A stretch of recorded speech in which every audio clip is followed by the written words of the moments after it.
নমস্কার বন্ধুরা, the Bong stock লাইসিসের নতুন এক ভিডিওতে আপনাদেরকে স্বাগত জানাচ্ছি। আজকে আমরা খুবই সিরিয়াস একটি টপিক নিয়ে আলোচনা করতে চলেছি। বর্তমানে ইসরায়েল এবং ইরানের মধ্যে যে কনফ্লিক্ট চলছে সেটা নিয়ে আমাদের ইন্ডিয়ান স্টক মার্কেটে কি ইমপ্যাক্ট পড়তে চলেছে? মার্কেট কি ক্র্যাশ হতে চলেছে আবার? নাকি মার্কেট এখান থেকে আবার একটা শর্ট টার্ম কারেকশন নিয়ে আবার মার্কেট বাউন্স ব্যাক করতে চলেছে? তো সেটাই আমরা বিস্তারে জানবো, আলোচনা করব আজকের ভিডিওতে। তো শুরু করা যাক। তো আমরা ১ম এ টেকনিক্যাল অ্যানালিসিসটি করব নিফটির। বর্তমান নিফটি কোন সিচুয়েশন এ দাঁড়িয়ে রয়েছে? কি হতে পারে এখান থেকে? জাস্ট ১ম এ হালকা দেখে নেব যে নিফটিতে কি হচ্ছে। তারপর আমরা ফান্ডামেন্টালটাও একটু দেখে নেব। কি দেখতে পাচ্ছি? যে নিফটি একটা ভালো রকম র্যালি এসেছিল ২০২৩ সালের নভেম্বরের মাসের পর থেকে। সেটা একদম ওয়ান কাইন্ড অফ বলতে পারি ১ বছর ধরে র্যালিটা চলেছিল আপসাইডে এবং আ সেপ্টেম্বর মানে নভেম্বরের ঠিক নভেম্বর থেকেই ২০২৪ সালে একটা ফলিং এসছিল। আগের বছর আমরা জানি যে ৫ মাস ধরে কন্টিনিউয়াসলি যে বেয়ার মার্কেটের মধ্যে ছিল আমাদের মার্কেটটা।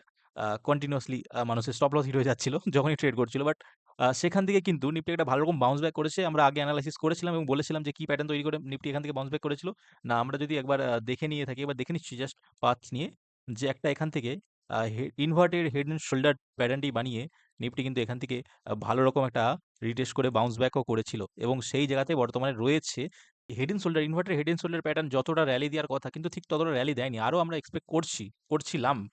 বাট নিফটি কি সেটার জন্য রেডি হচ্ছে? চলুন দেখে নেওয়া যাক কি নিফটি আপসাইডে যাবে না ডাউন সাইডে যাবে, একটু ইন ডেপথ আলোচনা করে নিই। তো আমরা এটাকে ডিলিট করছি।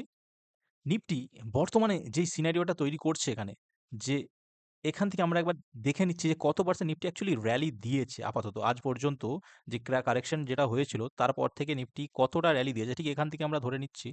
আমরা জাস্ট একবার অ্যাডজাস্ট করে নেব প্রাইসটা। অলমোস্ট 16% কিন্তু বন্ধুরা নিফটি এখান থেকে পজিটিভে অর্থাৎ হাই এ টাচ করেছে। 16% is not a small number তো এই জায়গা থেকে যদি আ ফার্দার এখানে মানে আমি বলব জাস্ট কত কারেকশন হয়েছে? ৩%। যদি 16% যদি এখান থেকে ৫% এর মতো যদি কারেকশন হয় না, সেটা কিন্তু নট এ ব্যাড সাইন।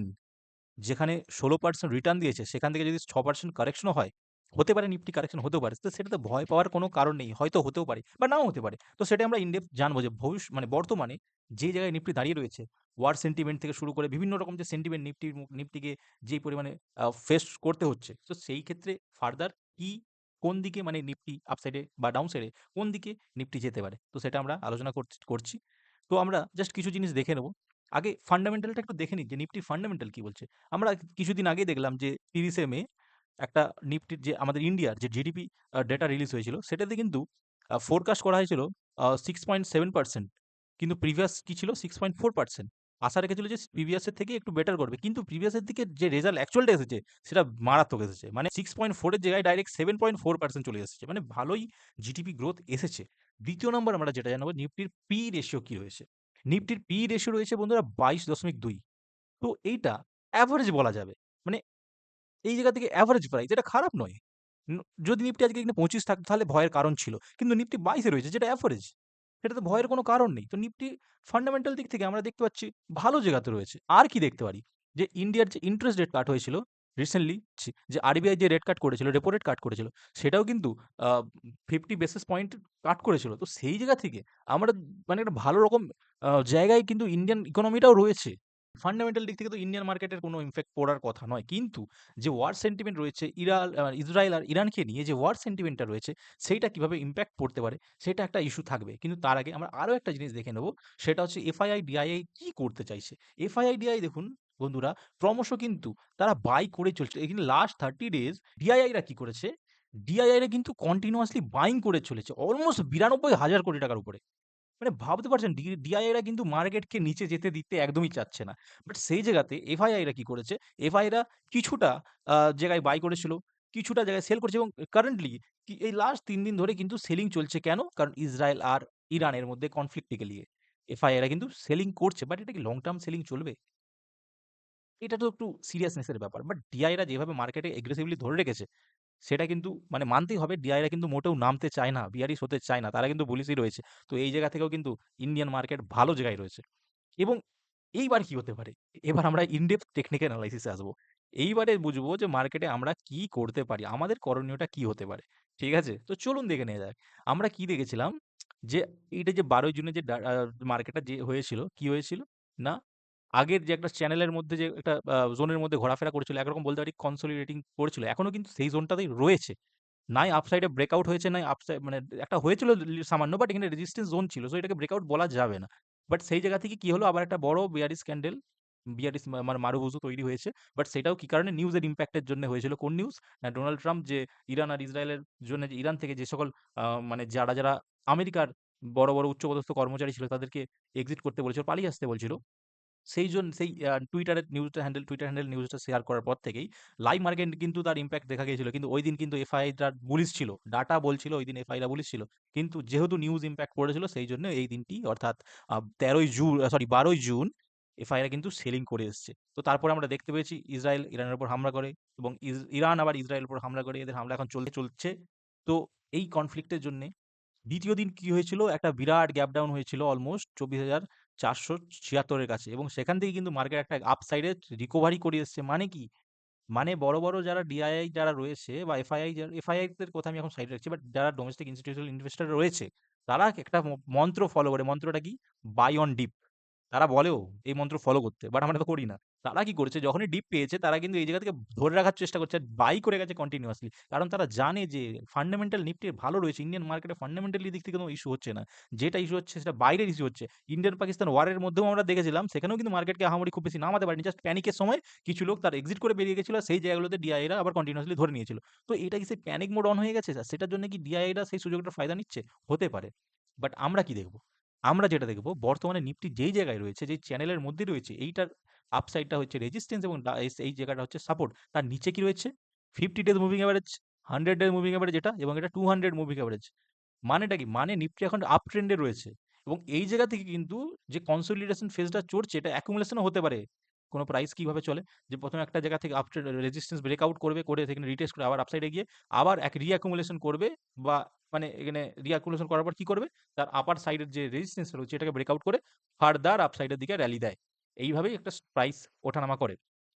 তো এই জায়গা থেকে আমরা যে জিনিসটার উপর নজর রাখতে পারি সেটা হচ্ছে কিছু লেভেল। হ্যাঁ, কি লেভেল? কিছু সাপোর্ট আর রেজিস্ট্যান্স লেভেল। সাপোর্ট আর রেজিস্ট্যান্স লেভেল গুলো আমরা যদি নজর রাখি তাহলে কিন্তু আমরা মার্কেটকে বুঝতে পারবো। এবার কি হতে পারে? নিফটি যদি এই জায়গাতে একটা ভালো রকমের যদি আ ফলিং আসে, আই মিন যদি এই যে লেভেলটা অর্থাৎ ২৪,৫০০ র যে মানে যেখানে গ্যাপ ডাউন সেদিন হয়ে আপসাইডে মার্কেট গিয়েছিল, এই যে লেভেলটা ২৪,৪৭৭, এই লেভেলটা যদি নিচে যদি একটা এরকমভাবে কোনো রেড ক্যান্ডেল ক্লোজিং আসে, সেই ক্ষেত্রে কি হতে পারে? নিফটি কিন্তু যেটা করতে পারে সেইটা হচ্ছে কি? যে একটা ভালো রকমের একটা হয়তো রিটেস্ট আসবে একদিন, এখানে গ্রিন ক্যান্ডেল দিয়ে হতে পারে রিটেস্ট আলো। এসে কিন্তু আবার একটা রেড ক্যান্ডেল দিয়ে ফার্দার নিচের দিকে আসতে পারে। কিন্তু এই জোনগুলো খুবই ক্রুশিয়াল। এই যদি এই কারেকশনটা যদি হয় সেটা হচ্ছে গুড কারেকশন। মানে এইটা কোনো বড় ব্যাপার নয়। মার্কেটে বিশাল ফলিং আসছে না। নিচের সাপোর্ট থেকে হয়তো ওঠার চান্স থাকবে। কিন্তু যদি নিফটি এই ওয়ার যে সেন্টিমেন্টে যদি এই লেভেলটা ব্রেকআউট হয়, এই লেভেল মানে কোনটা? না, ২৩,৯০০ থেকে ২৩,৭০০, এই যে লেভেলটা, এই লেভেলটা যদি কোনো রেড ক্যান্ডেল দিয়ে ব্রেকআউট হয় উইকলি বা ডেইলি বেসিসে, যদি ব্রেকআউটটি এসে যায়, সেই ক্ষেত্রে কিন্তু বন্ধুরা আমাদেরকে টেনশনের কারণ হতে পারে। কারণ মার্কেট কিন্তু আবার bearish sentiment এ যেতে পারে। বাট ফর নাও নিফটি এখনো ভালো রকমই জায়গাতে রয়েছে। তো আমরা এইরকম সেন্টিমেন্ট কিন্তু ভাববো না। আমরা ওয়েট করব। আমরা দেখব যে মার্কেটে কি চলছে। এটা ডাউন সাইডের সেন্টিমেন্ট বললাম। কিন্তু যদি আপ সাইডের সেন্টিমেন্ট যায়, সেক্ষেত্রে কি হতে পারে? আপ সাইডে যদি নিফটি হয়তো দেখা গেল কালকে ওপেনিং হলো এবং মার্কেট এখান থেকে একটা রেজিস্ট্যান্স নিল। রেজিস্ট্যান্স নিয়ে হয়তো দেখা গেল এই জায়গাতে হয়তো ঘোরাফেরা করছে। সেই ক্ষেত্রে সমস্যার কারণ নেই। এই জায়গাতে থাকলে সমস্যার কোনো কারণ নেই। দেখা যাক নিউজ ওয়ারের কি আছে। বাট যদি দেখা গেল নিফটি এই জায়গা থেকে আপ সাইডে এরকমভাবে কোনো হয়তো ১-২ দিন, হয়তো একটা ক্যান্ডেলে গেল না। ১-২ দিন কি ১ সপ্তাহ সময় নিয়ে হয়তো এই জায়গাটা ব্রেকআউট করে দিল একটা বড় গ্রিন ক্যান্ডেল দিয়ে।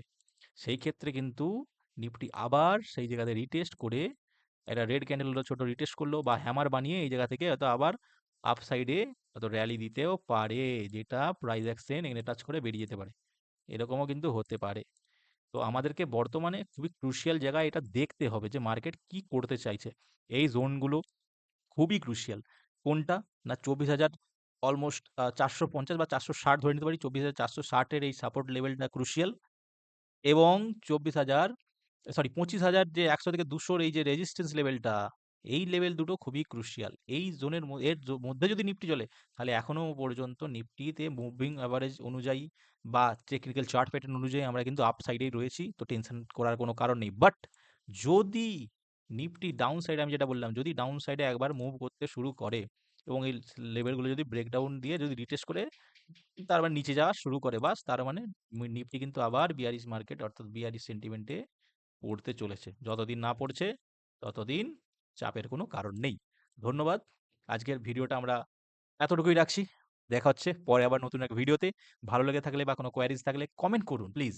তাতে বুঝবো যে আপনারা দেখছেন, ফিডব্যাকটি দিয়ে যাবেন প্লিজ। এবং যদি ভালো লেগে থাকে চ্যানেলটিকে সাবস্ক্রাইব করবেন, লাইক করবেন এবং ভিডিওটিকে বন্ধু-বান্ধবদের মধ্যে শেয়ার করবেন। ধন্যবাদ। আজকের জন্য এতটাই। Good bye.